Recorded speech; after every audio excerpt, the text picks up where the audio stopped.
एक बूढ़ा शेख, एक मुर्गा, 3 ऊंट और पूरे कबीले की आजमाइश। ये कहानी है निशानियों और बसीरत की।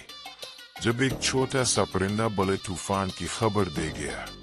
बूढ़े शेख को अपना एक मुर्गा बहुत प्यारा था। वो मुर्गा रोज सुबह अजान देता। शेख की आंखें इसकी आवाज से खुलती। अचानक एक दिन वो चोरी हो गया। शेख ने अपने नौकर चाकर दौड़ाए। पूरा कबीला छान मारा मगर मुर्गा ना मिला। मुलाजिमों ने कहा कि मुर्गे को कोई जानवर खा गया होगा। बूढ़े शेख ने मुर्गे के पर और खाल ढूंढने का हुक्म दिया मगर कुछ हाथ न आया। कुछ दिन बाद शेख ने सोचा कि मुर्गा महज जानवरों का शिकार नहीं हो सकता। इसने एक ऊंट ज़बह किया और पूरे कबीले के अमायदीन की दावत कर डाली। दस्तरखान बिछा, पकवान सजे, सबने खूब खाया।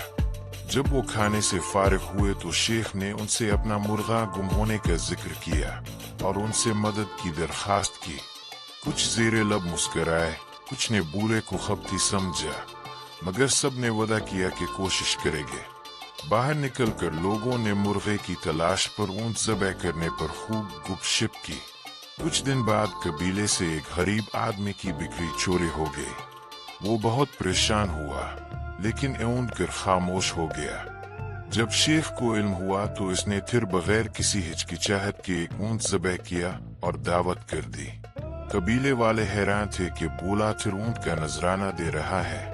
खाने से फारिग होकर इसने फिर मुर्गे का किस्सा छेड़ा और बिक्री चोरी का जिक्र किया।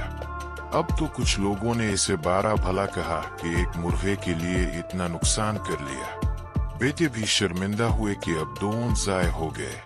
अभी 3 दिन ही गुजरे थे कि एक और शेख का ऊंट रातों रात चोरी हो गया। वो शेख खामोश रहा क्योंकि एक ऊंट इसके लिए कोई खास माली अहमियत नहीं रखता था।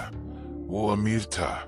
लेकिन बूढ़े शेख ने फिर एक ऊंट ज़बह किया और कबीले को दावत दे दी। तीसरा ऊंट। अब तो हर तरफ शोर था। खाने के बाद इसने सरसरी तौर पर ऊंट गुम होने का जिक्र किया और फिर अपने मुर्गे को याद करके कबीले से इल्तिजा की कि इसका मुर्गा ढूंढ दे।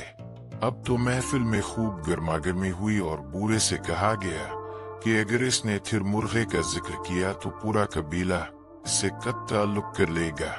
शेख के बेटे भी शर्मिंदगी से पानी पानी हो गए कि एक मुर्गे के बदले 3 ऊंट और इतनी रुसवाई मोल ले ली।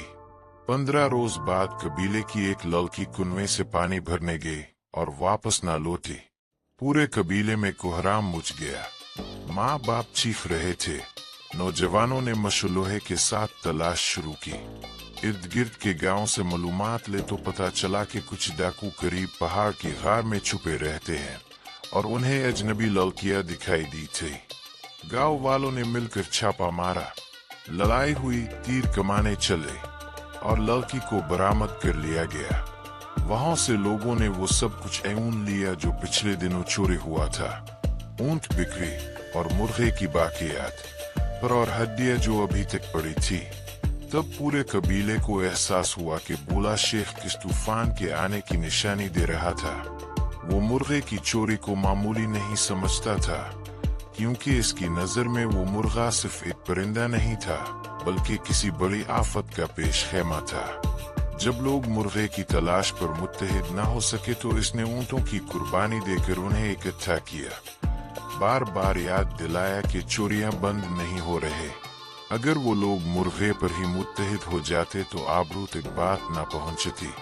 लेकिन आखिर में डाकुओं का कला कमा हुआ। लड़की बच गई और सारा कबीला समझ गया कि बूढ़े की आंखों में कैसी बसीरत थी। इस कहानी से हम ये सबक लेते हैं कि कभी कभी छोटी चीजों में बड़े इशारे छुपे होते हैं। बूढ़ा शेख मुर्गे की चोरी को नजरअंदाज कर सकता था मगर इसने हर बार कबीले को इकट्ठा किया, ऊंटों की कुर्बानी दी ताकि उन्हें जागने पर मजबूर करे। बहुत देर बाद लोगों को समझ आई कि वो महज एक मुर्गे की खातिर इतना बेचैन नहीं था बल्कि एक ऐसी बुराई की जड़ खोद रहा था जो आहिस्ता आहिस्ता पूरे कबीले को निगल सकती थी। चुनांचे दानिशमंद वो है जो मामूली वाकयात को नजरअंदाज ना करे और कौम वो है जो एक दूसरे के दुख में मुत्तहिद हो जाए, चाहे दुख एक छोटे से मुर्गे का ही किए ना हो। اگر وہ مرغے پر ہی اکٹھے ہو جاتے تو لڑکی آوانہ ہوتی اور ڈاکو پہلے ہی پکڑے جا چکے ہوتے۔ اتحاد اور بصیرت کی یہی سبق ہے۔ کہانی ختم ہوئی جیسے مرغا پھر سے صبح کی اذان دیتا ہے